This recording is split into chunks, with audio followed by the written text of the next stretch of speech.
श्री गुरु चरण सरोज रज निजमन मुकुट सुधार बरनव रघुबर विमल जस जो दायक फलचार।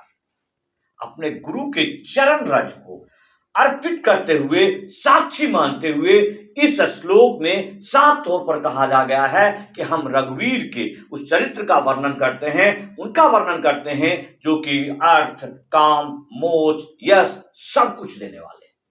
अगले पंक्ति में कहा गया है, बुद्धिहीन तनु जान के सुमरो पवन कुमार बल बुद्धि विद्या देहु महे हलहु कलेश विकार। हे हनुमान जी, आप हमारे दुर्बलता को देखते हुए, हमारी शक्ति, हमारी निर्बलता को देखते हुए हमें ऐसा शक्ति प्रदान करें कि हमें यश, विद्या और सब कुछ मिले।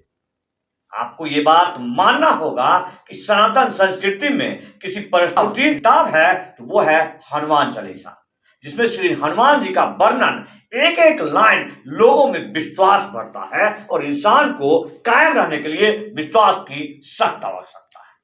मैं ये बात कहने से पहले इसलिए इतने भूमिका दे रहा हूं क्योंकि मैं बागेश्वर महाराज जी की बात करने वाला हूं। बागेश्वर महाराज जी आस्था और धर्म का वो केंद्र हो गए हैं जहां एक पक्ष और एक विपक्ष बन गया है, जिसकी कोई आवश्यकता नहीं थी, बिल्कुल आवश्यकता नहीं थी। जिन लोगों को जांचना है, परखना है, दरबार खुला है, जाइए और जांच लीजिए, लेकिन हिम्मत होना चाहिए आप में। हनुमान जी के भक्तों को परखने की हिम्मत होनी चाहिए, मुझ में नहीं है। और मैंने देखा है, आश्चर्य को देखा है, चमत्कार में विश्वास क्यों न किया जाए।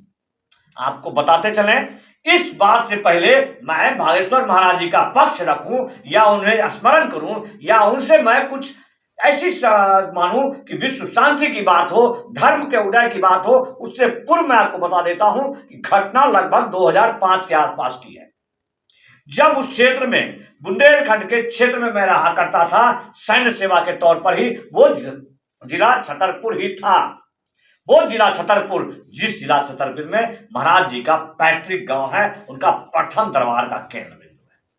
वहां पर हमें पंडोखर सरकार मिले।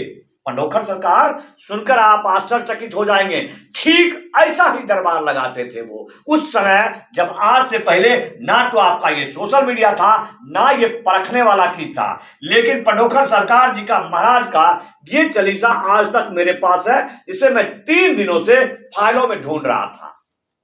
आज ढूंढते ढूंढते ये चालीसा मुझे मिला है, ठीक वैसा ही चालीसा जैसे कि हनुमान जी का चालीसा है, सिर्फ मैं दोहा पढ़ देता हूं आपको। इसमें साफ शब्दों में भगवान की तरह, ईश्वर की तरह पंडोखर सरकार जी महाराज के लिए वर्णित किया है। सारद सुमरहि मनहि मन भज गौरी के लाल, भज गौरी के लाल, गुरु कृपा समुख करू कष्ट हरहि तत्काल। बालाजी पूज जहां वहां बलि हनुमान। बालाजी हनुमान जी का स्वरूप है। बालाजी पूज जहां वहां बलि हनुमान, मम कुटिया कर कृपा देव हाथी वान। ये हनुमान चालीसा, उसके बाद पंडोखर महाराज जी का इसमें समस्त उस प्रकार से वर्णन है जिस प्रकार से हनुमान चालीसा का वर्णन है। आप साफ तौर पर देख सकते हैं, जो इसके रचयिता है कुमार राजीव रंजन राजावान अध्यापक, ये महुआ लाहड़ जिला भिंड के रहने वाले हैं, क्योंकि पंडोखर सरदार जी का, महाराज का जो पैतृक गांव है वो भिंड में ही है, जबकि वो दरबार जो लगाते हैं वो पंडोखर में लगाते हैं, जो मध्य प्रदेश के दतिया जिला में पड़ता है। और दतिया जिला का वो पंडोखर ग्राम ऐसा ही नहीं है। मान्यताओं के अनुसार द्वापर युग में जब अज्ञातवास के लिए पांडव जा रहे थे तो अपने समस्त शास्त्रों को, यहां तक कि अर्जुन ने अपना गांडीव एक पेड़ पर छुपाया था, वो गांव बताया जाता है कि पंडोखर है। मैं आज से लगभग 18 साल पहले उस पंडोखर गांव में गया था, तो उस समय वहां दरबार की शुरुआत हुई थी। अर्ध निर्मित कुछ मंदिरें थे, लेकिन कुछ ऐसे था गांव की स्थिति, जिस स्थिति को मैं देख करके आप ये कह सकते हैं कि लगता था एक किसी निचले स्तर का ऐसे उजड़ा हुआ सा गांव है। आज जब मैं सोशल मीडिया की तस्वीर में उस जगह को देखता हूं तो आश्चर्यचकित हो जाता हूं कि आज इस महाराज जी की वजह से वो पंडोखर जिस स्थिति में है उसके सूत्रधार महाराज जी हैं, बालाजी महाराज हैं, हनुमान जी हैं। वो दरबार लगाने वाले महाराज जी को तब भी मध्य प्रदेश सरकार के द्वारा वो तमाम सुरक्षाएं दी गई थी जो कि किसी वीआईपी को दिया जाता है। सवाल तब क्यों नहीं उठा? और आज इस सोशल मीडिया के पारदर्शिता में जहां वो धागा उखाड़ देते हैं महाराज जी, बागेश्वर महाराज धागा खोल देते हैं बड़े बड़े पत्रकारों को, तो फिर सोशल मीडिया के छोटे मोटे लुच्चे लफंगों को कहां अधिकार है कि ईश्वर प्रश्न उठाए। अब हम बात करते हैं महाराज बागेश्वर महाराज जी के कार्यकलाप पर। आखिर बागेश्वर महाराज जी वो कर रहे हैं जो कि मनोचिकित्सा कहता है। मनोचिकित्सा कहता है कि यदि खाली लोग हैं उनको अध्यात्म की ओर ले जाया जाए। अध्यात्म एक ऐसा जगह है लोगों को विकृत होने से बचा सकता है। इंसान को विकृत होने से बचाने वाला सिर्फ और सिर्फ अध्यात्म है। और वो तो अध्यात्म ही तो करते हैं, दरबार लगाते हैं, लोगों को कथा सुनाते हैं, हजारों की भीड़ आए, लाखों की भीड़ आए, लेकिन उतने देर के लिए लोग अपने विचारों से हटते हैं, अपने लोभ कर्म जो उनकी बैठा होती है उससे शांति की तरफ जाते हैं। मोक्ष प्राप्ति के लिए लोग अपने धर्म कर्म पर जाते हैं। उस समय वो चोरी नहीं कर सकते हैं, उस समय वो लूट नहीं कर सकते हैं, उस समय काम की बात नहीं सोच सकते, क्योंकि उस समय ईश्वर की बात हो रहा होता है। तो बागेश्वर महाराज जी का कहां से विरोध होना चाहिए, क्यों विरोध होना चाहिए? और ये हर धर्म में आधार है, हर धर्म के लोग इस प्रकार के काम करते हैं। अब मैं आपको बता दूं, वो सवाल उठाते हैं धर्म परिवर्तन पर। धर्म परिवर्तन गलत है। मैं उसी मध्य प्रदेश की बात कर रहा हूं जब भोपाल स्टेशन पर बैठा हुआ था और वो समय था दुर्गा पूजा का। 4 आदमी सज्जन आदमी हमारे नजदीक आते हैं, चूंकि मैं सैन्य यूनिफॉर्म में था, धीरे से हमारे कानों में कहते हैं कि हम आप लोगों का बहुत सम्मान करते हैं क्योंकि आप लोग सैनिक हैं। हम लोगों ने आभार व्यक्त किया। जी, आगे भी कुछ कहना चाहते हैं। उन्होंने साफ तौर पर पाक से बोल दिया कि ये इतनी दुर्गा प्रतिमा लगे हुए हैं, इनका उग्र रूप से आप लोग भयभीत नहीं होते हैं? मैं एक सेकंड में तार गया कि ये व्यक्ति जो है उस विकृत। फिर भी मैंने मन को दबाकर पूछा और क्या कहना चाहते हैं, तो उन्होंने धीरे से पंपलेट निकाल दिया। जिसमें दर्जनों श्लोक लिखे हुए थे, दर्जनों उदाहरण लिखे हुए थे विकृत के जो हिंदू धर्म के खिलाफ थे, सिर्फ और सिर्फ हिंदू धर्म के खिलाफ। यदि वो क्रिश्चियन हैं, अपने धर्म का प्रचार करें, किसी को कोई एतराज नहीं होगा, जिस तरह से सनातनी करते हैं। लेकिन नहीं, वो सिर्फ और सिर्फ हिंदू धर्म के खिलाफ। हिंदू देवी देवता इस उग्र में क्यों है, भगवान ने क्या किया, भगवान कहां गए, वो भगवान कैसे थे, ये भगवान कैसे थे। उतने सुनने के बाद मैंने सिर्फ एक छोटी सी बात कही कि आपके कितने भगवान हैं और उन भगवान का जरा स्वरूप दिखाइए। तो मुझे पलस वाला वो टंगा हुआ सा एक इंसान दिखा दिया। मैंने जैसे देखा उस पर सैकड़ों सवाल, मैंने 10 प्रश्न सिर्फ किए कि इतना मात्र स्वरूप है, ये भगवान है तुम्हारा, इस भगवान के लिए तुम लड़ना चाहते हो जो खुद सूली पर टंगा हुआ है, किसी को दिखाने के लिए नहीं, अपने काम, अपनी लोभ, अपनी ईर्ष्या, अपनी बात को रखने के लिए। इसने कब किसने इतनी ऊंची इमारत बना करके चर्च की जितनी बड़ी बड़ी इमारतें आपको मिल जाए, क्या जरूरत है क्या? अरे जरूरत है क्या? क्या कबीरदास जी ने कहा था उस बात का खंडन कौन करेगा? कंकड़ पत्थर चूर के मस्जिद दिया चुनाए, ताचली मुंडा बांध दे, क्या भरा हुआ खुदा है? यदि ईश्वर है तो ईश्वर सिर्फ और सिर्फ स्मरण करने से है।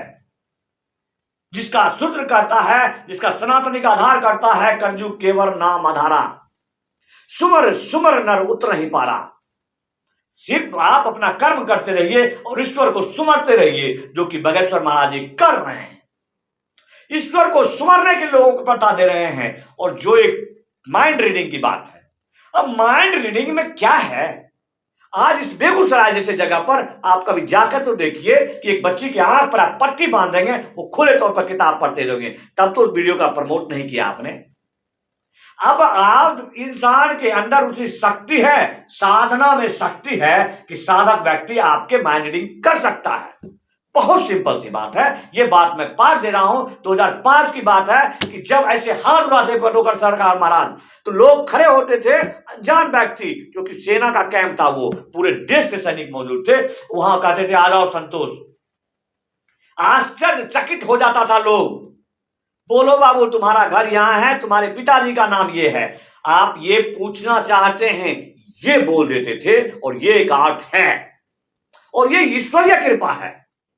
इस ईश्वरीय कृपा को मानने में आपको क्या परेशानी है? आप नहीं मानते हैं तो खामोश रहना चाहिए। बागेश्वर जी महाराज जो कर रहे हैं उस कार्य को यदि आपको लगता है कि एक प्रकार का व्यापार है, तो आप भी ऐसा ही व्यापार करते हैं। हमारे जैसे लोग जो बकवास करके, टीवी चला करके, कभी साबुन ले लीजिए, कभी सर्फ ले लीजिए, कभी कंघी ले लीजिए, गंजे को कंघी पकड़ाने में लगे रहते हैं, वो सबका सब तो कारोबार ही है। कितनी सत्यता है एक समाचार देने के लिए 100 ऐड दिखा करके, क्या वो गलत नहीं है? उस पर सवाल नहीं उठाते हैं हम, क्योंकि सनातन धर्म है, सबसे सॉफ्ट टारगेट हो जाता है आपके लिए, और सबसे ज्यादा ऐसे धर्म हैं जहां के लोग हमेशा से विश्व शांति की बात करते हैं, विश्व कामना की बात करते हैं, तो आप इसको टारगेट कर लेते हैं। आपके विचारधाराओं में वामपंथ का होना अति आवश्यक है। ईश्वर में सत्यता है, ये बात आपको समझने के लिए आपको साधना करना चाहिए, ना कि सवाल उठाना चाहिए। यदि आप वामपंथी हैं तो लोगों के उस विचार को खंडन कीजिए कि गलत कहां कहां हो रहा है, जरा सवाल तो उठाइए वहां पर। आप इस धर्म को छोड़ते भी नहीं हैं और इस धर्म के प्रति सवाल उठाते रहते हैं, यह गलत है, बिल्कुल गलत है। आपको ईश्वर पर भरोसा नहीं है, आपको ईश्वर पर भरोसा नहीं है तो पहले इस धर्म को छोड़िए, उसके बाद आप तमाम धर्मों में जाकर के, जिन धर्म पर आपको विश्वास है वहां जाकर के आप बैठ करके ले लीजिए बाइबल को, अब बैठ करके एक बार जैसे स्मरण करना शुरू कीजिए, आपके सामने गॉड आकर के बोलो बेटा क्या चाहिए, और पकड़ाना शुरू कर देगा, और नहीं तो फिर गॉड उसी ग्रेट हो पिक्चर देख लीजिए, वहां पूर्ति होता है। आप भाग के लौट के सनातन धर्म नहीं आए तो बात कर लेना मुझसे।